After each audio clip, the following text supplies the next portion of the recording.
Welcome back to our old listeners and welcome to new listeners.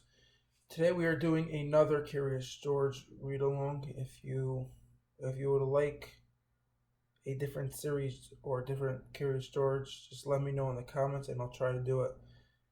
Don't forget to like the video, subscribe, and share the video. Let's get right into this. Curious George Goes to an Ice Cream Store by Margaret and H.A. Rays.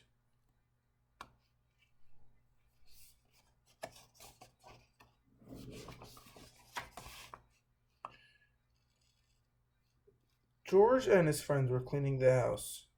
"We worked hard today," said the man. "Let's treat ourselves to some ice cream." "Look, George, there's the new ice cream place in town," said the man with the yellow hat. "Let's give it a try." "We've come to try your ice cream," said the man to the owner. "I'm glad someone has," said Mr. Herb. "Come on in. We just opened the place and no one knows I'm here yet."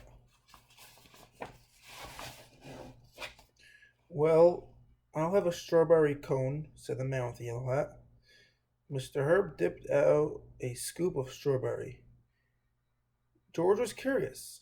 Can he scoop an ice cream too?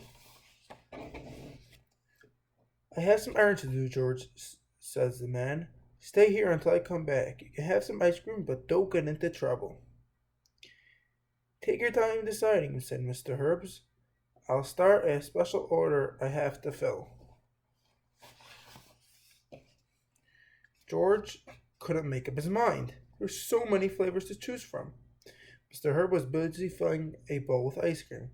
"This is my first big order. It's for a party and it has to be just right." Just then the phone rang.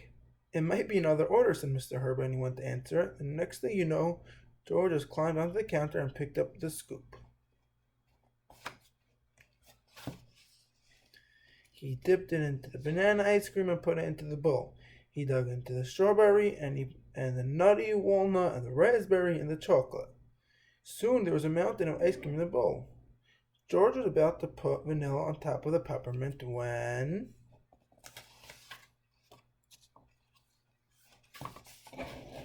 "George!" Mr. Herb yelled. It's not what my customer ordered. Now I have to start all over again," he said. "Get away from here." Mr. Herb was very angry. George was scared. He ran to the other counter in front of the window.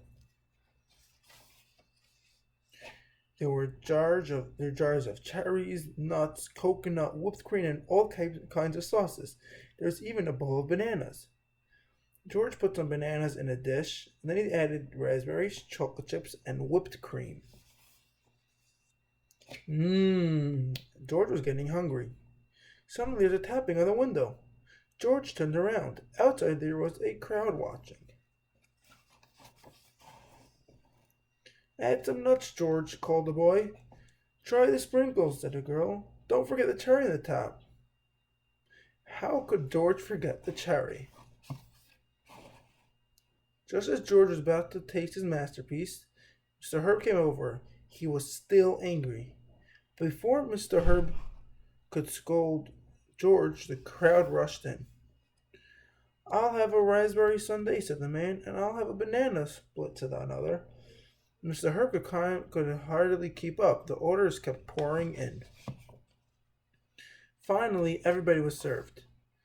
"Thank you for all those customers, George," Mr. Herb said. "You messed up my big order, but you sure made up for it."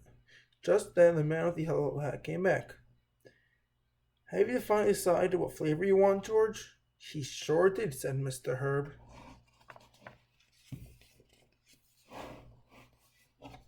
A little of everything. The end. Thank you everybody so much for listening or watching. If you have any video you want me to, any book you want me to read, just let me know down in the comments. Thank you very much.